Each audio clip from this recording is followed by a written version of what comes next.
लोकसभा चुनाव 2024 के लिए बीजेपी ने अपने प्रत्याशियों की पहली लिस्ट 2 मार्च को जारी की। इस लिस्ट में रविकिशन, दिनेश लाल यादव उर्फ निरहुआ, पवन सिंह और मनोज तिवारी जैसे भोजपुरी कलाकारों को अपना प्रत्याशी बनाया। मीडिया रिपोर्ट्स के मुताबिक 6 मार्च को बीजेपी अपने उम्मीदवारों की दूसरी लिस्ट जारी कर सकती है। ऐसे में कयास लगाए जा रहे हैं कि इस लिस्ट में कंगना रनौत का नाम हो सकता है।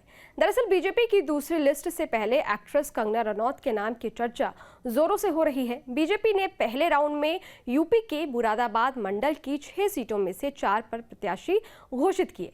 पार्टी ने अमरोहा, संभल और रामपुर में पुराने चेहरों पर ही दांव खेला, जबकि नगीना में प्रत्याशी बदला गया है।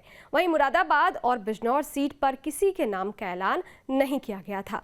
बाद में बिजनौर सीट एनडीए में शामिल हुई राष्ट्रीय लोक दल यानी आरएलडी को दी गई। आरएलडी ने सोमवार 4 मार्च को बिजनौर सीट पर अपने प्रत्याशी घोषित कर दिए। अब सिर्फ मुरादाबाद सीट बची है। माना जा रहा है कि मुरादाबाद लोकसभा सीट पर प्रत्याशी का पेंच फंस गया है। इसी वजह से पार्टी ने यहां से टिकट होल्ड कर दिया है।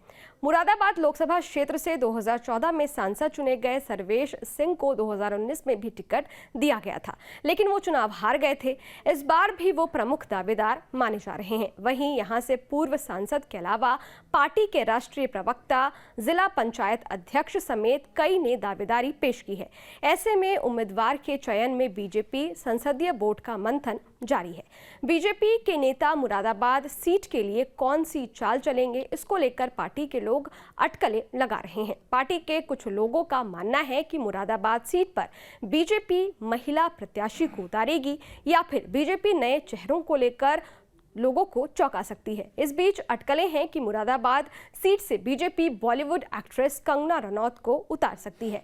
हालांकि बीजेपी की तरफ से इस बात की कोई पुष्टि नहीं की गई है। बता दें कि साल 2019 के लोकसभा चुनाव में मुरादाबाद मंडल की सभी 6 सीटों पर बीजेपी को हार का सामना करना पड़ा था। हालांकि रामपुर में हुए उपचुनाव में बीजेपी ने ये सीट जीत ली थी। पिछले लोकसभा चुनाव में सियासी समीकरण अलग थे। सपा, आरएलडी और बीएसपी ने साथ मिलकर चुनाव लड़ा था। वहीं कांग्रेस अलग चुनाव लड़ रही थी। मंडल की 3 सीटों पर सपा और 3 पर बसपा प्रत्याशी जीते थे। रामपुर, मुरादाबाद और संभल सपा के खाते में आई थी, जबकि नगीना, सुरक्षित, बिजनौर और अमरोहा में बीएसपी के खाते में ये सीट आई। इस बार सियासी समीकरण थोड़ा अलग है। आरएलडी बीजेपी के खेमे में खड़ी है, जबकि सपा और कांग्रेस साथ साथ चुनाव लड़ रहे हैं और बीएसपी ने अकेले चुनाव लड़ने का ऐलान किया है। बदले राजनीतिक समीकरण में चुनाव परिणाम बदलने की उम्मीद बीजेपी को है। बहरहाल कंगना रनौत को बीजेपी मुरादाबाद सीट से अपना प्रत्याशी बनाती है या नहीं, ये तो जल्द ही साफ हो जाएगा। आपको क्या लगता है? अपनी राय कमेंट बॉक्स में जरूर बताइएगा। देखते रहिए न्यूज़ नेशन डिजिटल, मेरे यानी अदिति शाह के साथ। शुक्रिया।